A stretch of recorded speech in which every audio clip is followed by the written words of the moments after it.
Welcome to the Funko Files, a podcast created by a fanatic for fanatics.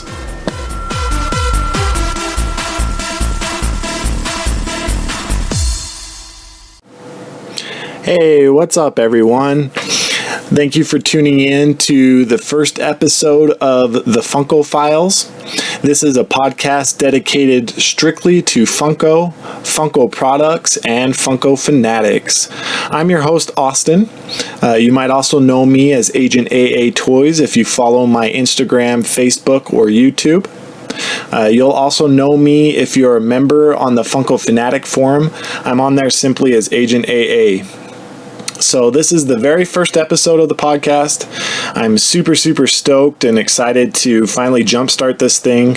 I've wanted to do a Funko fan-based podcast for quite some time now, and have been mulling it over the last couple of weeks, and I finally said, you know what, the heck, let's get this thing started. So I'm really happy to finally have this baby going, and I hope you guys are going to enjoy this podcast and be tuning in and excited for new episodes to be uploaded, because I know I'm gonna have some fun with this, and I hope you guys will join me in the fun. So I first want to start off by introducing myself a bit and giving my backstory on how I got into collecting Funko. So again, my name is Austin. I've been collecting Funko products since late 2012. It was right around the same time that the first Avengers movie was released. So one of my coworkers had actually brought in a little Hulk figure to display at her desk. Now it just so happens that Hulk figure was a Funko Pop, but I was none the wiser at the time. And I actually didn't even think it was... I liked the idea of displaying something from the Avengers movie at my desk, because I was a huge fan after I saw the movie. But I didn't actually like Pop the very first time I saw it. It did start to grow on me, but when I first saw Pop, I was like, oh, it's too cutesy. It's too, like, little kitty for me. I want something more like action figure or bobblehead-esque type of thing. So I wasn't really into Pop initially. So I went to go start looking online to see what I could find. Started browsing Amazon and eBay, and I actually came across on Amazon some Avengers Wacky Wobblers. And so I actually went ahead and purchased those. And, I have Amazon Prime, so they came fairly quickly in about 2 days. And so I was able to display them at my desk. And I was really a big fan of how they looked, very detailed. The paint quality on them was great. And just overall, very happy with my purchase from Amazon. And again, I didn't know what Funko was at the time. I just knew that they were called Wacky Wobblers because it was big on the front of the box. If you've ever seen Wacky Wobblers, it says it right there on the front. And so I was just excited to have them displayed at my desk. And yes, I did take them out of the box on my desk. If you've watched any of my YouTube videos, you know I'm mainly an in-box display person. So, but no, I had these out of the box, so don't freak out on me. And so, I had a lot of compliments and comments from people asking where I got them and how cool they were. And so, honestly, Wacky Wobblers is kind of my first introduction to Funko, and that kind of jump-started my collection from there on out. So then after those bobbleheads, I did kind of start to look into the Pops a bit because I noticed that they had a Star Wars line. And if anybody knows me, and you know Austin or Agent AA, you know I'm a huge Star Wars fan. Probably one of the biggest Star Wars fans out there. I have a lot. I already had a lot of stuff at my house that was Star Wars that I had collected throughout the years. So I've always been a collector. But once I knew that they had these little Pop figures in Star Wars, I really started to kind of go full force, and I wanted to get all of the Star Wars figures. And initially, of course, I would buy like 2-3 a week. But by the end of it, I had the whole Star Wars set in like a little under 2 months, I believe. And so it just got super crazy. And I I didn't really have a stop button, and so a lot of you can probably relate to that. If you're a Funko Pop collector, you kind of know that addiction, it starts off kind of slow, and then once you start getting into it, it just gets out of control pretty fast. So I collected the first and second wave of Star Wars, and then I started branching off into some of the other lines. One of the horror line was some of my other first purchases, Michael Myers, Leatherface, and Freddy Krueger. Also Batman. I started getting into just Batman, not necessarily DC. I'm not a huge DC fan, and so I really just started getting into Batman himself. And then, of course, I realized that there were other versions of Batman as well. So, I had to kind of start branching out and digging a little deeper into my pockets to get some of the chase variants that were out there, the metallic, and there was the Batman Arrow with the yellow symbol that I had to get as well. And so that was a little bit more expensive. The good thing is I got into the Funko Pop game pretty early. You got to remember, this is late 2012, early 2013 is when I really started getting into it and buying a lot of these items. So at that time period, if you got into the game right around that time period, you were pretty safe in that you weren't paying super high prices. So a lot of my Star Wars figures and Batman figures I got at reasonable prices, just because the demand for Pop was not nearly to what the demand is today. So I got lucky in that aspect, and that I got into the game fairly early. And a lot of people ask me, well, how do you have some of these figures? I mean, how do you have a Shadow Trooper? How do you have a blue metallic SDCC Batman? Well, that's the reason why. It's because I got into that early, and luckily I was on the Fanatic forum, the Funko Fanatic forum, really from early stages when Pop was just starting to become popular. And so I met a lot of awesome fanatics, and was able to purchase a lot of my Pops through that forum. And there's still, those same fanatics are still on the board, still. I talk to them all the time, and that forum is really awesome. Once I discovered that forum, my addiction even blew up more from there, and I really started learning about Funko, not just Pop, but the whole company itself, kind of how Funko got started, all the different lines. I only knew of the two, that being Wacky Wobbler and Pop. I didn't realize that they also had blocks. They had Funko Force. They had, let's see, what else can I say that they had that I can remember early on? They had like Freddie Banks, Wobblers that were kind of, I guess, more, was it Funko Vision? See, now I'm like trying to dig deep back in the past of what they had before Pop. But anyway, they had quite a few different products out there. And so I started to learn about all of those and really got into Funko itself as a company. So from there, I just kind of started collecting and collecting the lines really mainly that I liked. I've never been a person that has always had to necessarily have a complete collection.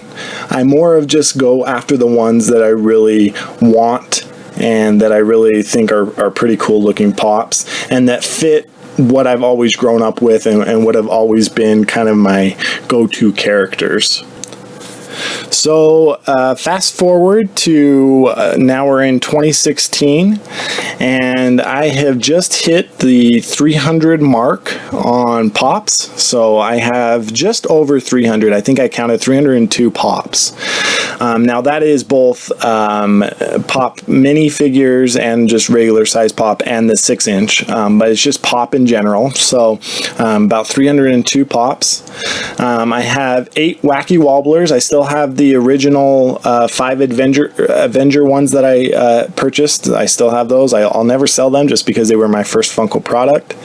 I have 2 Spider-Man and a Spider-Man Proto of the Wacky Wobblers, the Amazing Spider-Man.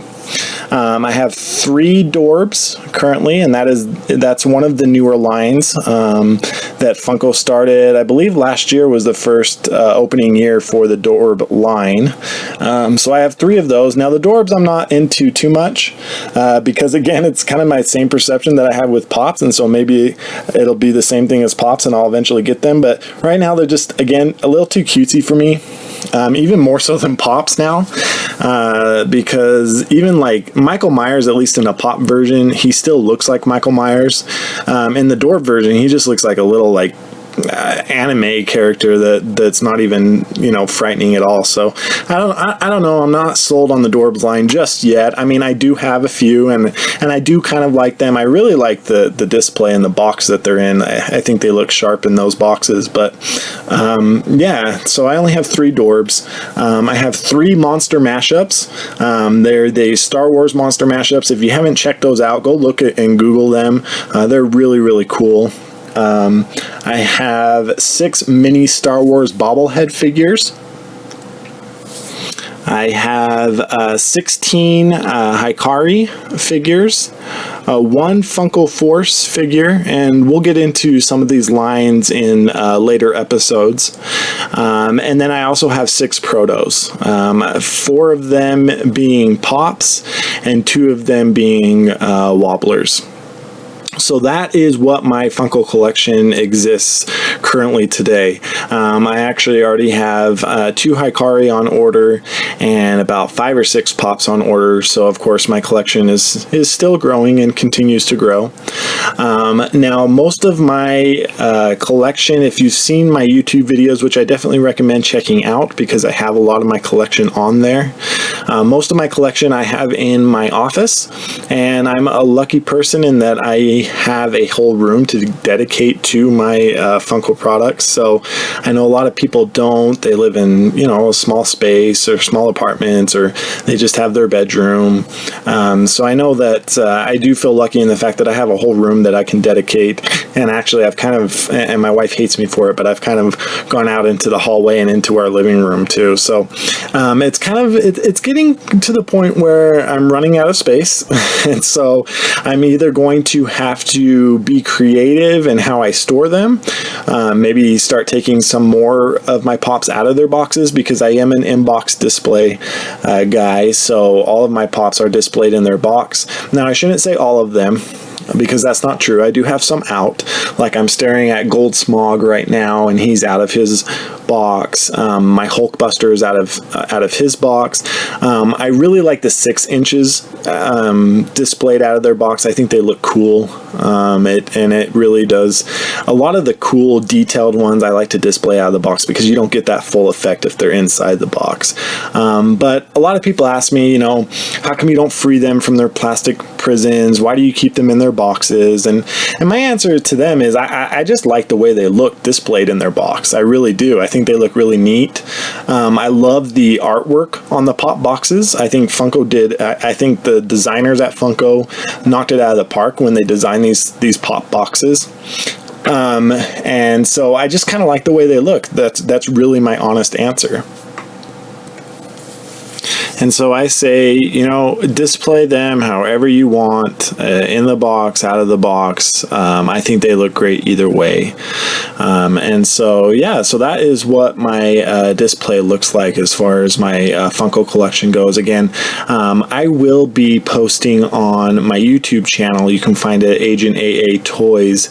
I will be posting an updated collection video here fairly soon. I want to do it in the next month or so. I'm waiting for a couple more products that I have on order to get here before I do that.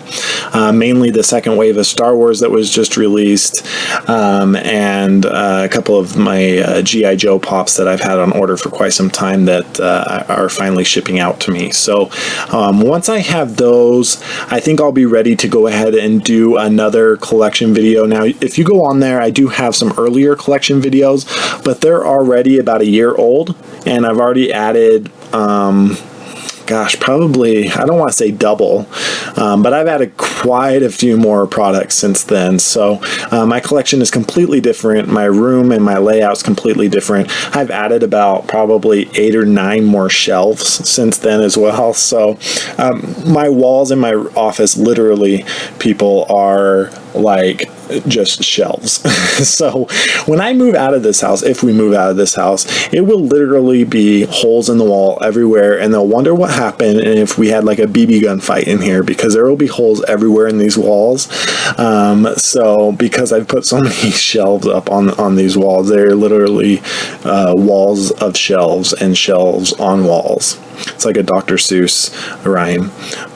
So anyway, I'm just like rambling on now. So that is how I have all my displays.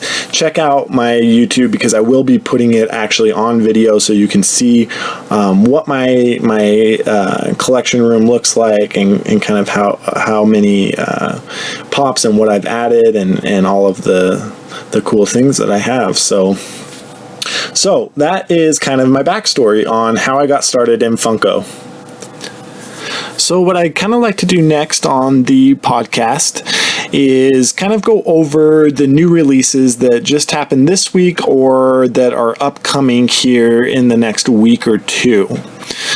So you heard me say that I'm actually in the process of getting Star Wars The Force Awakens Wave 2. Those actually were just released this past Sunday, I believe, was kind of the first spotting of those in Hot Topic stores. So in that Star Wars Wave 2 of The Force Awakens, we have Han Solo, Princess Leia, Admiral Akbar, Nien Nunb, Sidon Ithano, and Varmic. There is also a Barnes & Noble exclusive Finn with his blue lightsaber, or with really Rey or Luke's lightsaber, I should say. Sorry, spoilers there. So that will be a Barnes & Noble exclusive. And then we also have a GameStop exclusive that will be coming out, I believe, next Tuesday. And that is Nien Nunb with helmet. And I hope I'm pronouncing Nien's last name. I think it's Nub, or Nub. But I could be wrong. But we are getting an exclusive Nien Nunb with helmet. So be looking out for that. Those Star Wars figures that are coming out or are already out. The Finn with lightsaber Barnes & Noble exclusive is starting to pop up in the stores now. I don't have any around me that have it yet, but I have seen pictures and on Facebook and Instagram of people grabbing them at their local Barnes & Noble. So definitely check those out at GameStop and Barnes & Noble. Also, that's popping up this week and starting to come out, that will be coming out the next week and the weeks hereafter, are the 4 new Marvel Walgreens exclusives. So those are coming out, and they include glow-in-the-dark Batsuit Spider-Man, which I'm a little leery on getting just because I already have the black suit Spider-Man, and I don't know how well that glow-in-the-dark is going to be, so I'm kind of on the fence on that one. But the one that everybody's excited for is Green Goblin, Taskmaster, and Iron Spider, which is one that I'm the most excited for, is the Iron Spider, and Green Goblin. But those two I know for sure I'm getting, the Green Goblin and Iron Spider. Taskmaster I've never really followed, but he's a cool looking pop, so I may just have to pick him up anyway. And then again, I'm still on the fence. My gut's telling me that I'm going to impulse buy anyway, so I'll probably end up getting all 4. But those again just released this week and are starting to pop up in your local Walgreens, so be checking that. There is a Walgreens lookup, so if you search for Funko Pop Marvel, there's a lookup on the website or on the Walgreens app that you can do to check to see if they're in stock, or you can just call your local Walgreens and ask them if they have those in yet. So those are kind of the new releases that are happening right now or this week that I wanted to go over. in my next episodes, I'll be going over new releases as well as going over and reviewing some pops. But because this was the first episode and I've kind of already gone into my backstory, and that's taking up a lot of the time, I'm not going to do any reviews on this first episode, but reviews will be coming, so know that. Also, if you have any ideas of what you want me to talk about on the podcast, let me know, and I can certainly think those over and maybe include some of those ideas of what you'd like to include, because again, this is going to be everything Funko related. This is a podcast for Funko fans, dedicated to Funko and the Funko products. I'm not going to be discussing anything else other than Funko products. So if you're looking for me to discuss other stuff like, Lego or Hasbro or anything like that, I'm not going to be on this podcast. Sorry.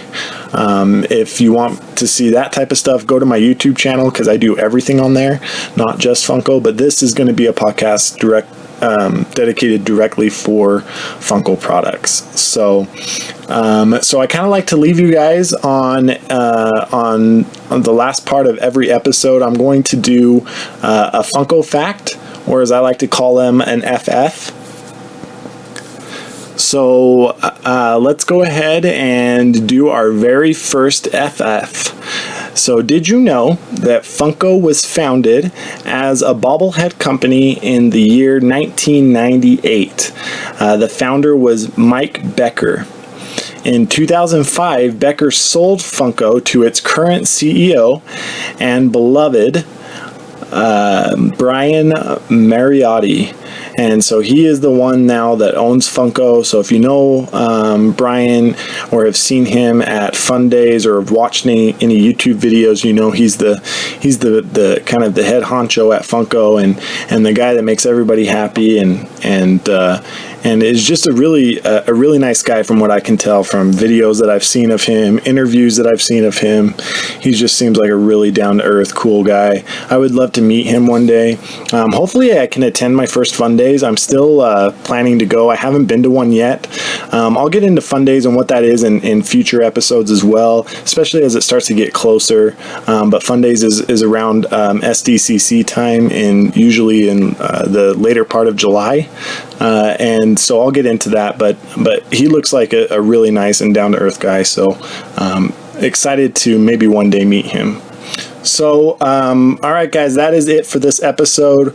I really hope you enjoyed it. I know I did.